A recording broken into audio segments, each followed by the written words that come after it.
Hello everyone, we have completed 12 reaction, right?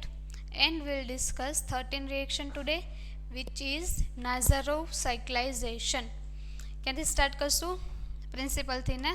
તો નાઝારોવ સાયક્લાઇઝેશન reaction છે એનો યુઝ શેના માટે થાય? સાયક્લોપેન્ટેનોન્સ બનાવવા માટે. લખીએ પહેલા principal. It is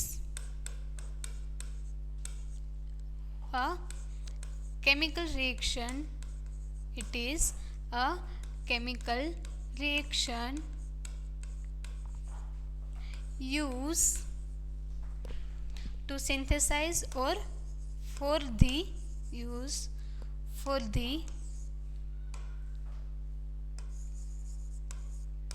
synthesis of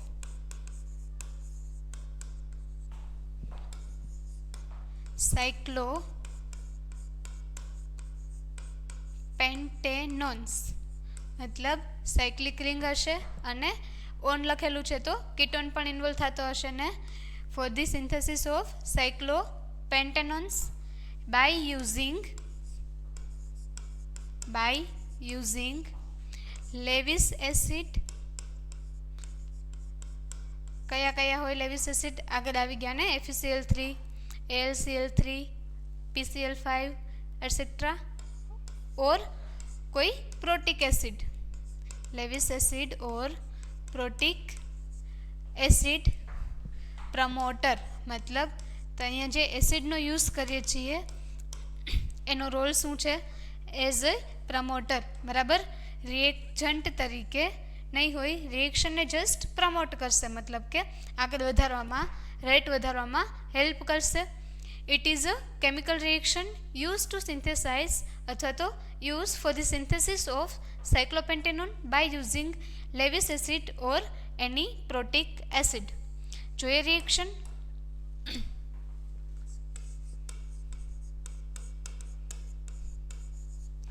starting material તરીકે ડાયનાઇલ કીટોન લઉં છું.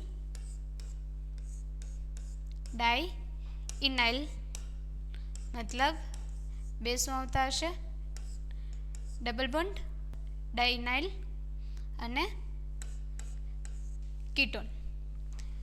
રિએજન્ટ નથી. એસિડ શું છે? પ્રમોટર. બરાબર. Lewis acid, AlCl3, FeCl3, ZnCl2 આ બધા શું થયા? Lewis acid. અથવા તો શું યુઝ કરી શકાય? કોઈ પ્રોટિક એસિડ જેમ કે HCl, એસિટિક એસિડ. આ બધા શું થઈ ગયા? Protic acid. પ્રોડક્ટ શું બનાવે છે? સાયક્લોપેન્ટેનોન.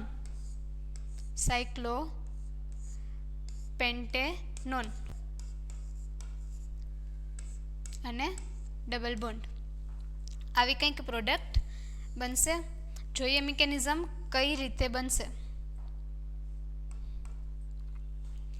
Mechanism of Nazarov cyclization reaction.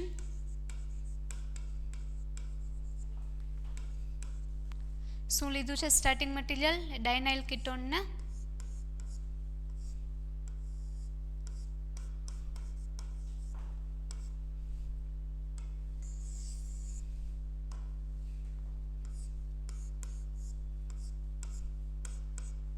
First એસિડનો use કરીએ છીએ. I am taking protic acid HCl here. Proton શું કરાવશે? આઈ મીન કે પ્રોટિક એસિડ શું કરશે? પ્રોટોન આપશે ને. કઈ જગ્યાએ પ્રોટોનેશન કરાવી શકાય? ઓક્સિજન પાસે લોન પેર છે તો ત્યાં પ્રોટોનેશન ઇઝીલી થઈ શકે. શું બનશે? Double bond as it is.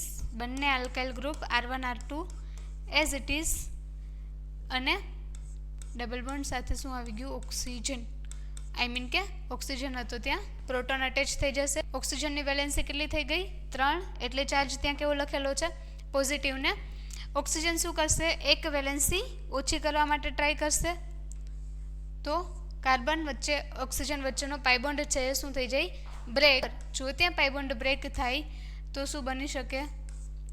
Double bond તો બંને as it is R1 R2 OH અને કેટાયન. બરાબર. શું કહેવાય એને? Oxyallyl cation. Double bond break, cation. હવે જોજો,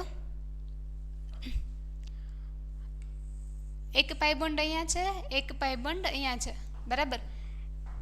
બેમાંથી એક પાઈ બોન્ડની પાઈ ડેન્સિટી છે એ બીજા પાઈ બોન્ડ ઉપર અટેક કરશે. જો આ પાઈ બોન્ડના છેડેથી સપોઝ કે હું આને પાર્શિયલ નેગેટિવ લઉં છું, આ ભાગ પાર્શિયલ પોઝિટિવ, અટેક કોણ કરી શકે? જે પાર્શિયલ નેગેટિવ પાર્ટ હશે એ. જો એ અટેક કરે આ કાર્બન ઉપર તો એની વેલેન્સી બટ ઓબ્વિયસ છે વધી જવાની. શું થાય? એક પાઈ બોન્ડ છે એ શિફ્ટ થશે ઉપરના કાર્બન ઉપર, આઈ મીન કે કાર્બન કાર્બન વચ્ચે જે સિંગલ બોન્ડ છે ત્યાં. પ્રોડક્ટ શું બનશે?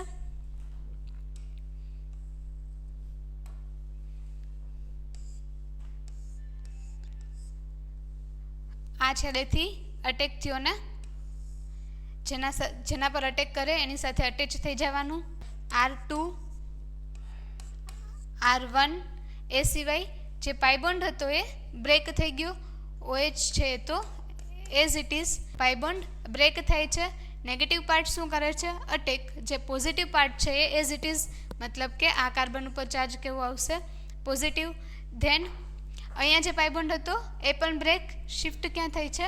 ઉપર, બરાબર. તો હવે આ કાર્બનની વેલેન્સી કમ્પ્લીટ થઈ ગઈ. એના ઉપર જે પોઝિટિવ ચાર્જ હતો એ નીકળી જશે.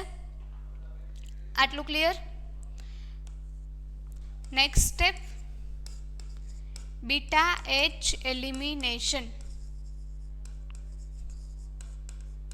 બીટા H એલિમિનેશન પ્રાયોરિટી તરીકે કોને લેશું?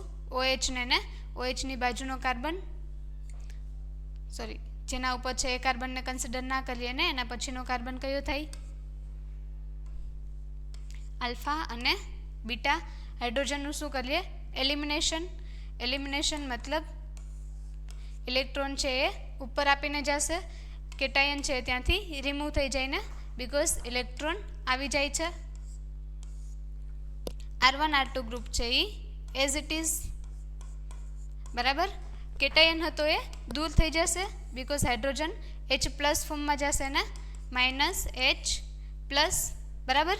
હાઇડ્રોજન છે એ H પ્લસ ફોર્મમાં જાય, ઇલેક્ટ્રોન છે એ ક્યાં આપીને જાય છે? ઉપર, બરાબર. શું કામ? આની સાથે કોન્જ્યુગેશન થશે ને, કોન્જ્યુગેશન હોય તો સ્ટેબિલિટી કેવી હોય? કમ્પેરેટિવલી વધારે. OH અને double bond. Last step, OH માટે શું લખીએ? ઓલ ને. ડબલ બોન્ડ માટે ઇન. આજે છે એને શું કહેશું? Ene plus ol. Enol. Tautomerism સાંભળ્યું છે ને? કીટો ઇનોલ ટોટોમેરિઝમ. અત્યારે કયું ફોર્મ છે મારી પાસે અવેલેબલ? ઇનોલ ફોર્મ, બરાબર. જો એમાં ટોટોમેરિઝમ કરાવીએ તો કયા ફોર્મમાં કન્વર્ટ થશે? એ કીટો ફોર્મમાં. કીટો ઇનોલ ટોટોમેરિઝમ, KET, કીટો ઇનોલ ટોટોમેરિઝમ. શું બની જવાનું? એ કીટોન ગ્રુપ, બરાબર. ઓક્સિજન પાસે શું હોય? Lone pair. કઈ રીતે બને? ડબલ બોન્ડ બનાવે લોન પેરનો યુઝ કરીને. પાઈ બોન્ડ બ્રેક. ચાર્જ કેવો આવે કાર્બન ઉપર? નેગેટિવ. બાકી બધું જ as it is. R1 R2, બરાબર. ઓક્સિજન સિંગલ બોન્ડ હતો કાર્બન સાથે, ડબલ બોન્ડ બની જશે લોન પેરના યુઝથી. પ્રોટોન, આઈ મીન કે હાઇડ્રોજન અને ઓક્સિજનની વેલેન્સી છે એ નોર્મલ કરતાં વધારે તો ચાર્જ શું આવશે? પોઝિટિવ. લાસ્ટમાં એક પ્રોટોન ટ્રાન્સફર ઓક્સિજન ઉપરથી પ્રોટોન છે એ ક્યાં ટ્રાન્સફર થશે? જે નેગેટિવ ચાર્જ છે ત્યાં. R1 R2 as it is. અને અહીંયા શું આવી જશે? Double bond. Cyclic ketone.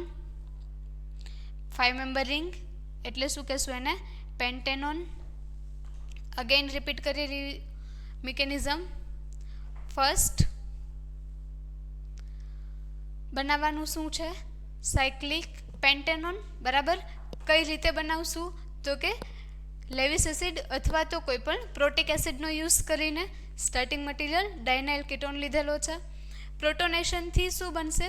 Oxygen છે એ OH પ્લસમાં કન્વર્ટ થાય છે. એવું શું કામ કરીએ છીએ? કાર્બન જે છે એને ઇલેક્ટ્રોફિલિક બનાવવા માટે, ઇલેક્ટ્રોપોઝિટિવ બનાવવા માટે ફર્ધર બેમાંથી એક પાઈ બોન્ડ અટેક કરશે, બરાબર, પાઈ ડેન્સિટીનો અટેક એનધર પાઈ બોન્ડ ઉપર બોન્ડ છે એ શિફ્ટ. હવે આ જે સ્ટેપ છે એ મતલબ આ પેરીસાયક્લિક રિએક્શનનું સ્ટેપ છે. રિએક્શન શું હોય એ તમારે થર્ડ સેમેસ્ટરમાં સ્ટડી કરવાનું થશે. પેરીસાયક્લિક રિએક્શનમાં ઇલેક્ટ્રોસાયક્લિક, સાયક્લો એડિશન આવી અલગ અલગ રિએક્શન્સ હોય, બરાબર. ઇલેક્ટ્રોસાયક્લિકમાં જો રિંગ ક્લોઝ થતી હોય તો એને રિંગ ક્લોઝર રિએક્શન, અને રિંગ ઓપન થતી હોય તો રિંગ ઓપનિંગ રિએક્શન, આવી અલગ અલગ બે રિએક્શન હોય. અત્યારે ઇલેક્ટ્રોસાયક્લિક રિએક્શન છે, રિંગ શું થાય છે, ક્લોઝ ને રિંગ બને છે. તો આ જે રિએક્શન સ્ટેપ છે એ ઇલેક્ટ્રોસાયક્લિક રિંગ ક્લોઝર રિએક્શન થશે. એનું ડિટેલ સ્ટડી છે તમે થર્ડ સેમેસ્ટરમાં કરશો. રિંગ ક્લોઝરથી શું બનશે તો કે અહીંયા એલાઇલ કેટાયન જનરેટ થશે. હાઇડ્રોજનના એલિમિનેશનથી ત્યાં ડબલ બોન્ડ ઇનોલ છે એનું લાસ્ટ સ્ટેપમાં ટોટોમેરિઝમ, કીટો ઇનોલ ટોટોમેરિઝમથી પ્રોડક્ટ શું બની જશે, સાયક્લિક પેન્ટેનોન. ક્લિયર?